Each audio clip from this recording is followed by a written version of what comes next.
Pemirsa, Bupati Sukoharjo Etik Suryani ditetapkan sebagai tersangka pemerasan oleh KPK. Ya, Etik diduga melakukan tindak pidana korupsi pemerasan di Pemkab Sukoharjo yang dimana mengikuti praktik suaminya.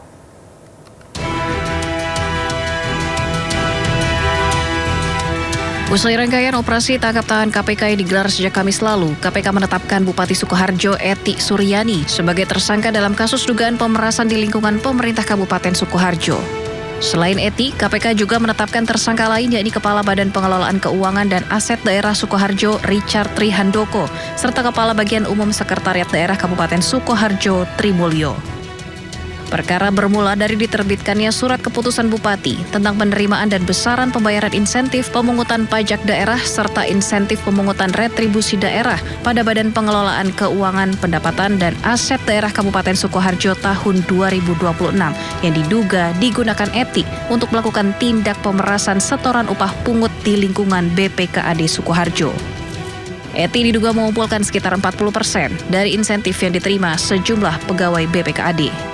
Permintaan tersebut ternyata melanjutkan praktik yang telah berlangsung pada masa kepemimpinan suaminya sendiri, Wardoyo Wijaya, saat menjabat sebagai bupati. Permintaan ETS ini diduga melanjutkan tradisi bupati sebelumnya. Nah, dari situ kita akan perdalam.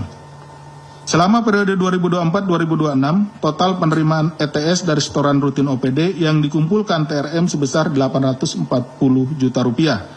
Dengan rincian sebagai berikut, tahun 2024 245 juta rupiah, tahun 2025 350 juta rupiah, dan tahun 2026 245 juta rupiah. Maksudnya sampai dengan bulan ini ya. Sedangkan uang yang dikumpulkan RCH pada tahun 2022 sampai 2024 yang berasal dari setoran UPD ini mencapai 1,2 miliar rupiah. Selain itu, Etik juga diduga memerintahkan Trimulyo mengurus setoran rutin dari organisasi perangkat daerah setiap tahun dan pada momentum pemberian tunjangan hari raya. Tersangka lain Trimulyo juga diduga menyetor uang yang berasal dari bukti pengeluaran fiktif serta markup pengadaan pada bagian umum Pemkab Sukoharjo. Dari Jakarta, Tim Liputan iNews melaporkan. Ya, sementara itu Gubernur Jawa Tengah Ahmad Lutfi mendukung proses hukum terhadap Bupati Sukoharjo Etik Suryani. Lutfi juga turut prihatin atas kasus yang tengah dihadapi bawahannya. Sukoharjo ya kita prihatin ya, saya sudah berulang-ulang kali menyampaikan. Untuk menciptakan clear dan good government itu berangkatnya adalah dari pimpinannya. Jadi ikan itu busuknya dari kepala. Artinya kita harus memberikan suatu contoh suri toladan untuk apa? Clear dan good government dalam setiap kegiatan. Baik itu terkait dengan jabatan, baik itu terkait dengan penggunaan anggaran, baik itu pertanggungjawaban dinas, itu harus transparan. Dan saya mendukung kegiatan apa yang dilakukan oleh KPK. Karena apa?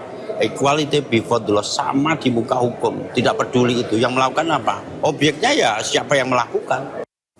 Sepanjang tahun 2026, Etik Suryani menjadi kepala daerah ke-10 yang terjaring OTT KPK. Ya, peneliti Pusat Kajian Anti Korupsi UGM Zainur Rohman menyebut tingginya biaya politik menjadi penyebab para kepala daerah melakukan korupsi.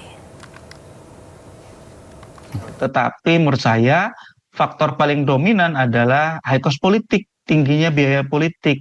Seseorang mencalonkan diri sebagai kepala daerah itu membutuhkan modal sangat besar untuk level bupati wali kota, bahkan hingga puluhan miliar. Sedangkan penghasilan resminya tentu jauh dari itu. Dari mana mereka harus mengembalikan modal politik yang sangat tinggi itu? Ya dengan segala cara, salah satunya adalah dengan melakukan korupsi. Sekadar menekan biaya politik mungkin tidak akan menyelesaikan masalah. Dalam penyelenggaraan pemerintahan daerah, pengawasan itu sangat penting. Selama ini pengawasan tidak berjalan. Termasuk pengawasan oleh DPRD, itu tidak berjalan. Nah, oleh karena itu, butuh perbaikan dari sisi pengawasan. Jampisus tidak ada keterkaitan dalam bisnis yang apa yang telah diberitakan di medsos seperti di Cipete. Ya, sebelumnya Bupati Sukoharjo Etik Suryani terjaring dalam operasi tangkap tangan yang dilakukan Komisi Pemberantasan Korupsi. Etik diduga terlibat dalam kasus pemerasan terhadap perangkat daerah di wilayah yang dipimpinnya.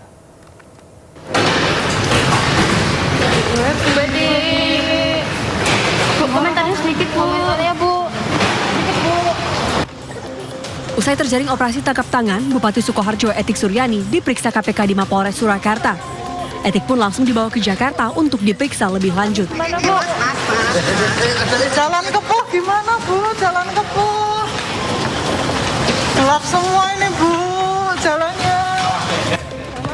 Selain Etik, KPK juga menangkap 4 orang lainnya. Sebelumnya, Etik dijemput oleh petugas KPK di rumah dinasnya di Solo, Jawa Tengah pada Kamis malam.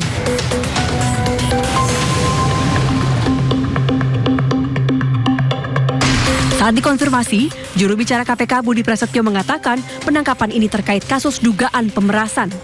Etik diduga memeras perangkat daerah di wilayah yang dipimpinnya.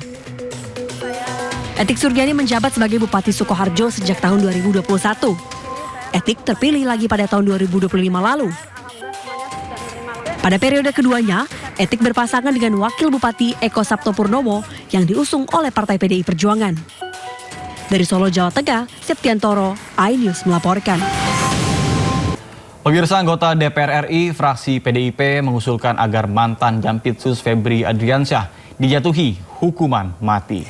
Menurut PDIP, kasus yang menjerat aparat hukum adalah menjijikkan dan memalukan. Anggota Komisi 3 DPR fraksi PDIP, Nasyirul Falah Amru atau yang biasa disapa Gus Falah, mengatakan kasus dugaan korupsi yang menjerat mantan Jampitsus Kejaksaan Agung Febri Adriansyah memalukan dan melukai hati rakyat. Jika terbukti, ia meminta agar terduga pelaku dihukum seberat-beratnya seperti hukuman mati. Tindakan terduga pelaku juga dinilai menjijikkan karena merupakan aparat penegak hukum. Tentunya skandal dalam proses yang terjadi dan sudah ditetapkan tersangka ini adalah sesuatu yang sungguh sangat memalukan dan sungguh sangat mengecewakan hati nurani rakyat seluruh Indonesia. Oleh karena itu, saya meminta pelaku tersangka diadili yang seberat-beratnya. Kalau bisa dihukum mati. Karena apa? Karena ini menyangkut hajat hidup orang banyak. Bayangkan blackout PLN karena kasus batubara.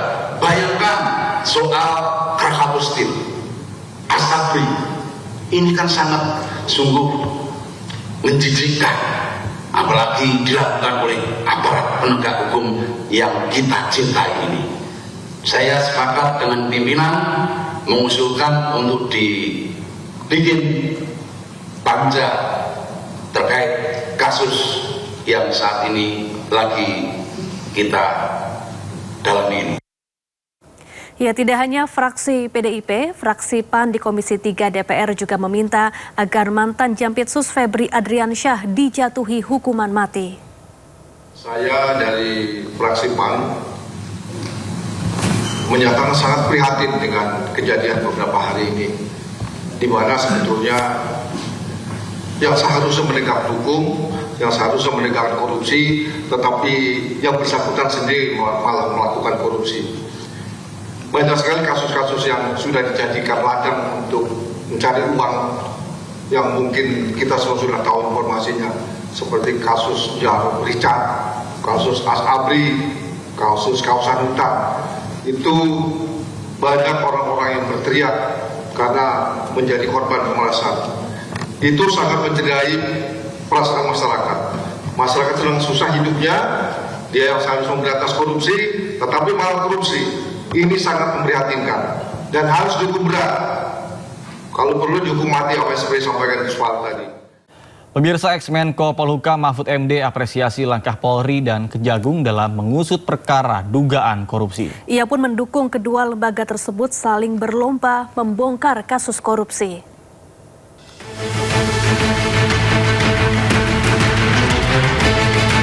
Menteri Koordinator Bidang Politik, Hukum, dan Keamanan periode 2019-2024 mengapresiasi langkah Polri dan Kejaksaan Agung dalam mengurus berbagai kasus dugaan korupsi.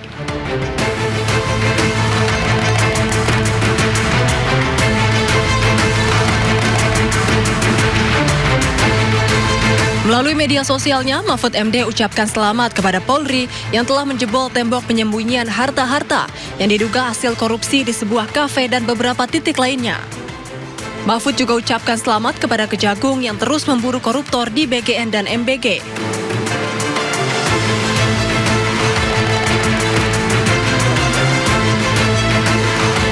Mahfud pun mempersilahkan dua lembaga tersebut untuk saling bongkar korupsi, karena hal itu bagus untuk pemberantasan korupsi.